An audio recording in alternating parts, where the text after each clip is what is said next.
मित्रों, बालपन, जवानी और बुढ़ापा, इन तीनोंपन में सबसे दुर्लभपन होता है बुढ़ापा, यानी वृद्धापन। मित्रों, बुढ़ापे में बहुत सारे परिवर्तन दिखाई देने लगते हैं, जैसे आंखों से धुंधलापन दिखाई देना, कम सुनाई देना, चिड़चिड़ापन, स्वाद नहीं आना।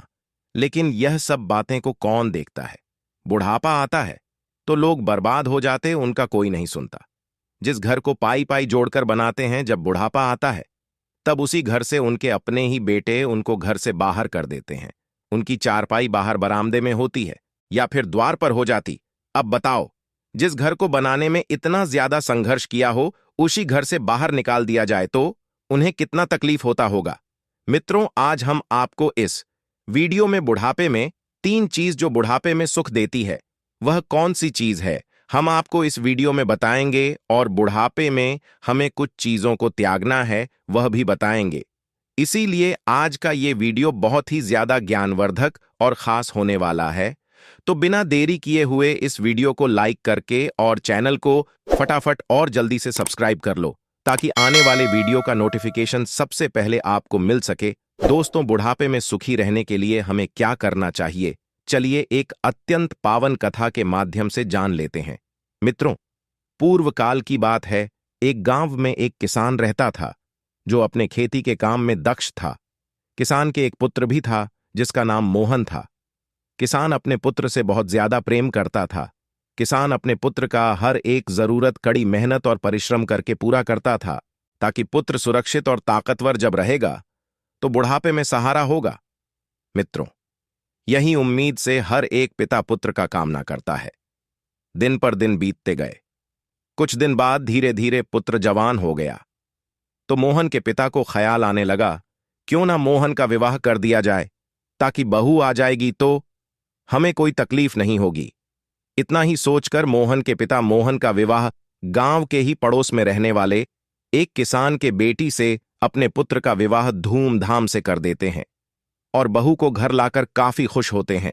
कहते हैं, बेटे का विवाह हो गया, घर में बहू आ गई, अब हमें कोई चिंता नहीं है। कुछ दिन बीत गए। मोहन के पिता अब वृद्धा अवस्था में आ गए थे।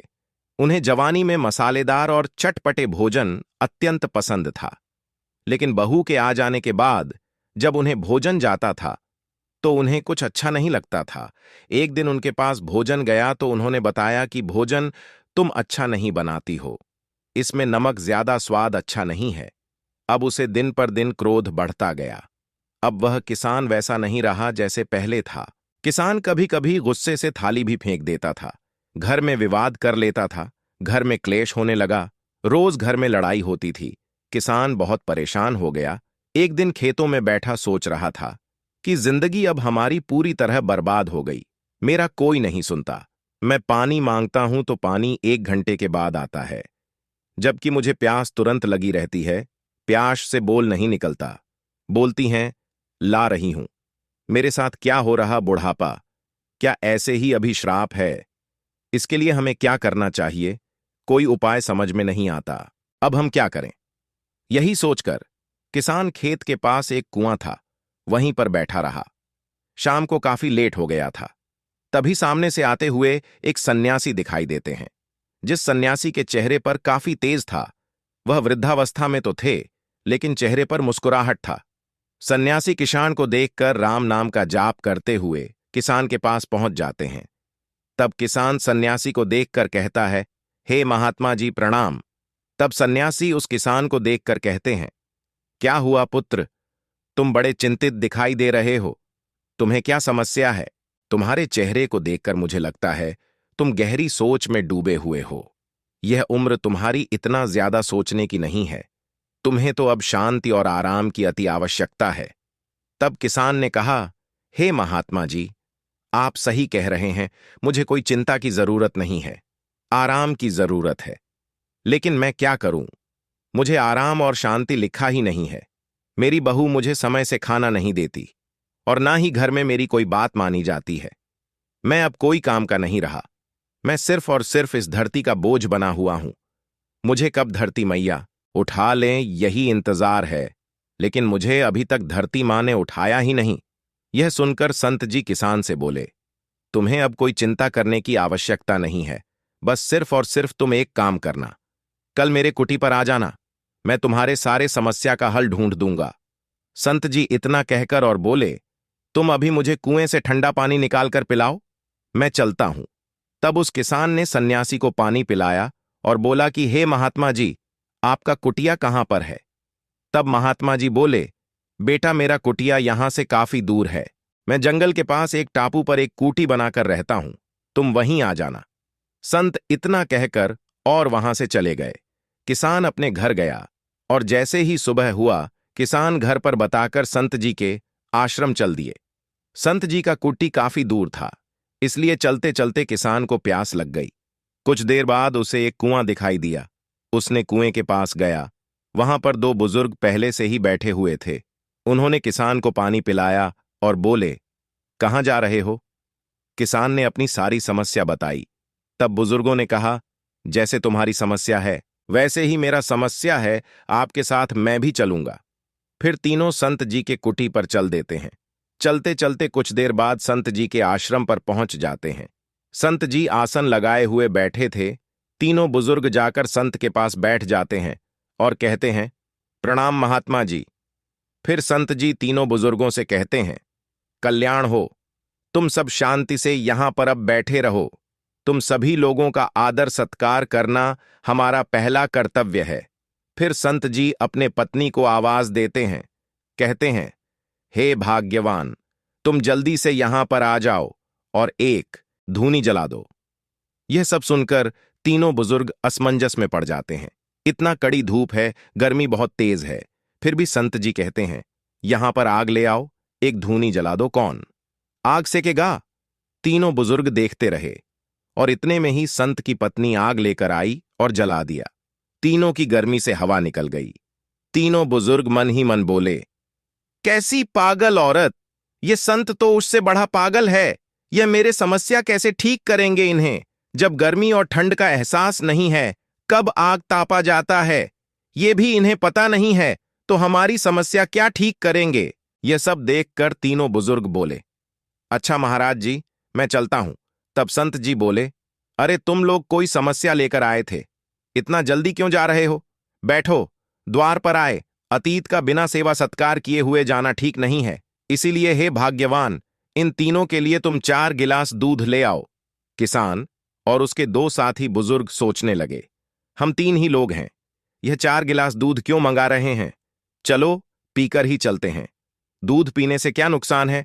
बुजुर्ग इतना सोच ही रहे थे, तब तक 4 गिलास दूध लेकर सन्यासी की पत्नी आ गई। फिर सन्यासी ने 1 गिलास दूध खुद लिया और तीनों गिलास दूध बुजुर्ग को दे दिया। जब तीनों बुजुर्ग दूध पीने लगे तो उन्हें बहुत कड़वापन और अधिक नमक का एहसास हुआ। दूध उनसे पिया नहीं जाता था क्योंकि दूध काफी कड़वा और नमकीन था। वही दूध सन्यासी मुस्कुराते हुए और आराम से पी रहे थे। यह देखकर तीनों बुजुर्ग काफी क्रोधित होते हुए, एक बुजुर्ग ने तो चुपके से गिलास को ही फेंक दिया और एक बुजुर्ग ने रख दिया, लेकिन किसान ने बड़ी मुश्किल से उस दूध को पी लिया। सन्यासी सारा कुछ देखकर और मुस्कुरा रहे थे। सन्यासी जब दूध का गिलास पीकर जमीन पर रखा, तब तीनों बुजुर्ग बोले, महाराज मुझे चलना चाहिए। तब सन्यासी बोले, हे पुत्र, तुम लोग कोई समस्या लेकर आए थे, बताइए मुझे, मैं उसे समस्या का समाधान कर दूं। तब तीनों बुजुर्ग बोले, आप क्या समस्या का समाधान करेंगे? रहने दो, बस मुझे आज्ञा दो, मैं यहां से चला जाऊं। यह सुनकर सन्यासी बोले, हे पुत्र, तुम यहां कोई न कोई कारण से जरूर आए हो, यह मुझे भली भांति पता है, और जो तुम लोग समस्या लेकर आए हो वह मुझे बता दो, हो सकता है आपकी समस्या का समाधान मैं कर ही दूं। तीनों बुजुर्ग सोचने लगे, क्यों ना इनको अपनी समस्या बता दूं, समाधान कर देंगे तो ठीक है, नहीं तो चले जाएंगे। फिर तीनों बुजुर्गों ने अपनी समस्या सन्यासी से कह सुनाया। तब सन्यासी बोले, आपकी समस्या का समाधान मैंने कर दिया। यह सुनकर तीनों बुजुर्ग हैरान हो गए कि अभी कुछ बताया ही नहीं है और बोल रहे हैं, आपकी समस्या का समाधान कर दिया है। फिर तीनों बुजुर्ग कहते हैं, महाराज वह कैसे? तब सन्यासी कहते हैं, हे पुत्र, तुम तीनों ध्यान दो। जब तुम लोग यहां पर पहुंचे थे तब दोपहर का समय था, कड़ी धूप थी, गर्मी का मौसम है। मैंने अपने पत्नी से कहा, यहां पर लेकर आओ, आग जला दो। तुम तीनों देखे होंगे मेरी पत्नी बिना कोई सवाल जवाब के, यह जानते हुए कि गर्मी में लोग आग नहीं तापते, फिर भी मेरे कहे अनुसार मेरी पत्नी आग लाकर यहां पर धूनी जला दिया। अब तुम लोग ध्यान दो, जब मेरी पत्नी बिना सवाल जवाब के यहां पर लाकर गर्मी में आग जला सकती है, तो क्या उसका लाया हुआ दूध कड़वा है या मीठा है? बिना सवाल जवाब के प्रेम से नहीं पी सकता हूं। अब तुम लोग ध्यान दो कि मैं उस दूध को कितना प्रेम से पी गया। यही होता है प्रेम। बुढ़ापे में पति पत्नी को प्रेम से रहना चाहिए, और आप में से कुछ लोग जमीन पर फेंक दिया, कुछ लोग पिया ही नहीं, कुछ लोग वैसे ही रख दिए, और किसी ने तो गाली देते हुए जबरदस्ती दूध पिया।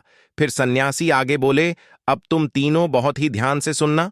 बुढ़ापे में हमें कौन सी 3 चीज को त्याग देना अति आवश्यक है? नंबर 1 स्वाद, नंबर 2 गाली, नंबर 3 क्रोध। यही 3 चीज जो बुढ़ापे में त्याग देते हैं वह सुखी जीवन व्यतीत करते हैं। बुढ़ापे में अगर बहु भोजन आपको लाई हो, भोजन आपको अगर अच्छा न लगे तो भी उसे प्रेम से खा लेना चाहिए। अगर आप उसकी बुराई करते थाली फेंक देते हैं तो हो सकता है अगले दिन वैसा भोजन भी ना मिले। यह करना अन्य का भी अपमान है, ये नहीं करना चाहिए। मैं आपको बता दूं कि बुढ़ापा मनुष्य जीवन का अंतिम पल्लाव है। जवानी में कोई भी पाप हुआ हो, बुढ़ापे के अंतिम समय पर भगवान श्री हरि का नाम लेना चाहिए, उससे भगवान विष्णु के धाम की प्राप्ति होती है। बड़े बड़े राजा और महाराजा वृद्धावस्था में अपना राज्य पाठ पुत्र को सौंपकर भगवान श्री हरि के ध्यान में लीन हो जाते हैं।